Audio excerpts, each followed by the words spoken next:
Amanhã começa o Brasileiro. Como eu disse, tem Galo e Grêmio em Porto Alegre a partir de 6h30 da tarde com transmissão no Premier e Cruzeiro e Mirassol. Vamos pra Toca da Raposa então com a Maria Cláudia Bonucci, porque o Cruzeiro ainda tem mais um treino antes da estreia. É isso, Bonucci? Boa tarde.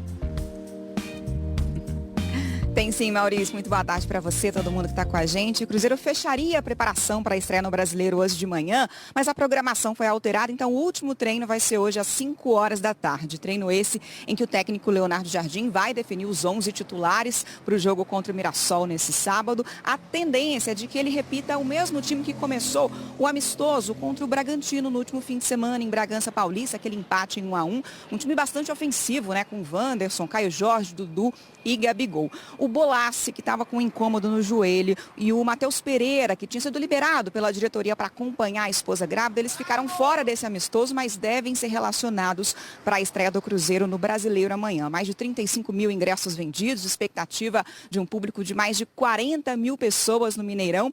E um dos titulares desse time é o Fabrício Bruno, né, zagueiro, uma das principais contratações do Cruzeiro para a temporada, que bateu um papo com a nossa equipe.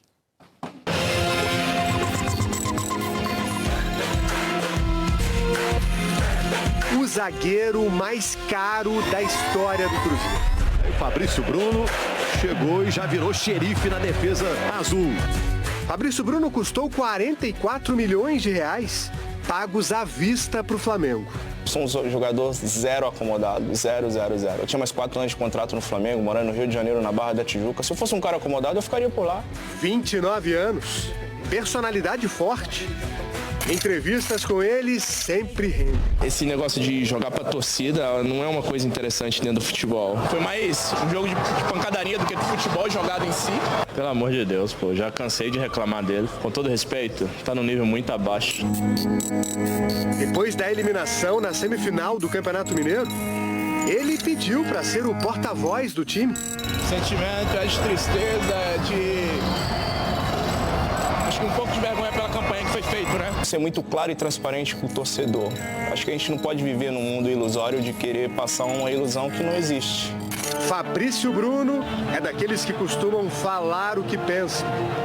A entrevista que mais gerou repercussão foi em 2023, quando jogava no Flamengo. Eu criei um desafio de qualquer atacante na velocidade conseguir ganhar de mim.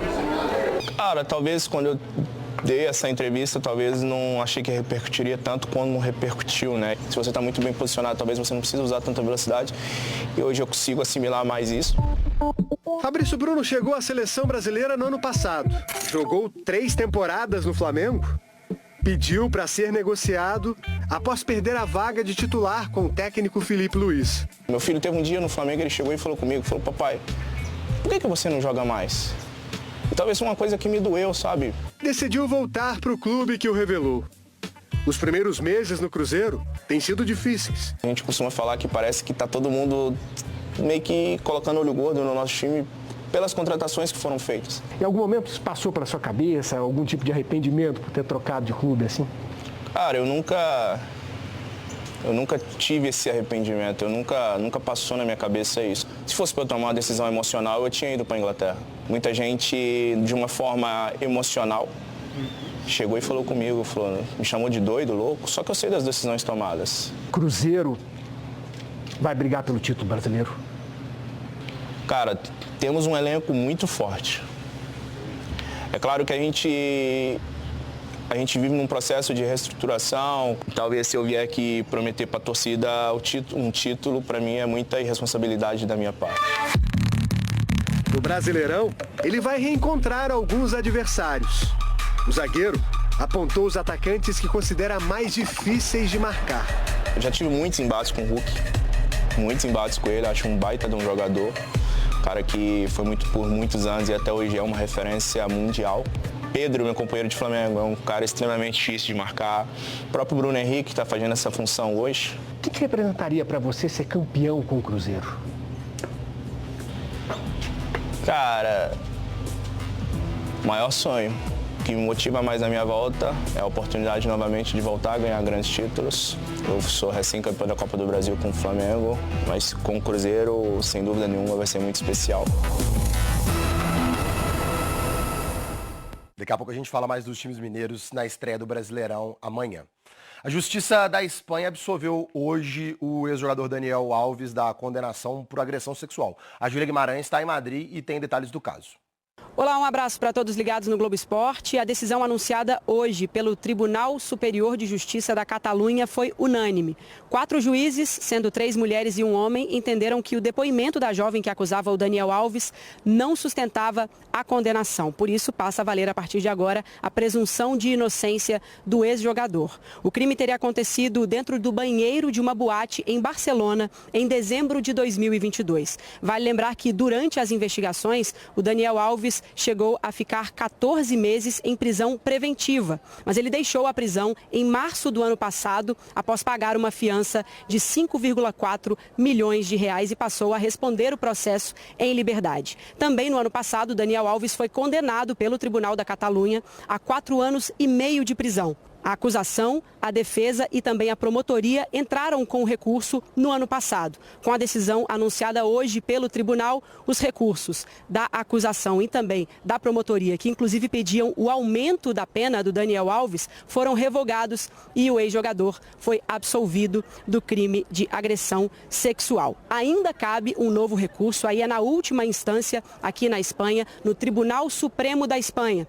A partir de segunda-feira, a acusação e a promotoria podem entrar com o pedido de recurso e, se for aceito pelo tribunal, esse recurso deve demorar cerca de 6 meses a 1 ano para ser julgado. Obrigado pelas informações. Vamos para o intervalo. Dorival Júnior deve ser demitido ainda nessa sexta-feira. Mas quem vai ser o substituto? Jorge Jesus, o italiano Carlo Ancelotti, Carlos Gil. Tá ligado nas informações e traz pra gente.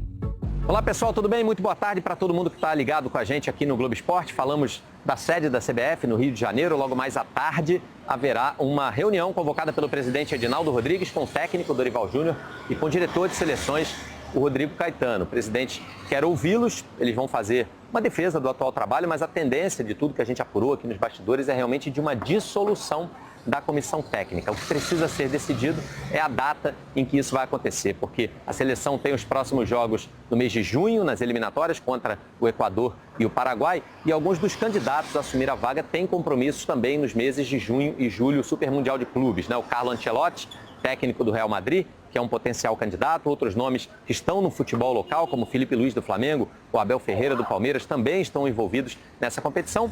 E tem o nome do Jorge Jesus, do Al Hilal da Arábia Saudita, que está disputando o Campeonato Saudita e também a Champions League da Ásia. Essas duas competições terminam em maio, mas o Jorge Jesus teria uma maleabilidade maior para rescindir o contrato e, quem sabe, aceitar a proposta da CBF. A permanência de Dorival e dessa comissão para os jogos de junho é tida, volto a repetir, nos bastidores como difícil, mas essa decisão será sacramentada logo mais à tarde e a gente continua acompanhando tudo aqui da porta da CBF. Valeu, Gil. Qualquer novidade a gente te conta. Agora, a Conmebol montou um grupo para discutir o racismo no futebol. E mais uma vez a entidade prometeu que vai ser rigorosa na punição no futebol sul-americano. Depois de 3 horas e meia de reunião, ficou decidido pela criação de um grupo de trabalho permanente para combater o racismo, a discriminação e a violência. Ronaldo, que chegou à sede da Conmebol, acompanhado pelo presidente Alejandro Domingues, será um dos líderes dessa comissão permanente. Tivemos muitas ideias bacanas e um compromisso de todos de avançar com medidas mais severas, inclusive com medidas de prevenção. Além de dirigentes das federações membro e representantes dos governos dos 10 países afiliados, a Conmebol convidou para a reunião ex-jogadores. Uma das principais medidas apresentadas é a criação de uma lista com o nome de torcedores envolvidos em manifestações racistas e que serão proibidos de entrar nos estádios. O presidente da Conmebol também disse que pretende estimular os clubes para que instalem câmeras de segurança com reconhecimento facial. O presidente da CBF, Edinaldo Rodrigues, não viajou ao Paraguai e participou da reunião por vídeo. Times e torcedores brasileiros têm sido os principais alvos de manifestações racistas na América do Sul.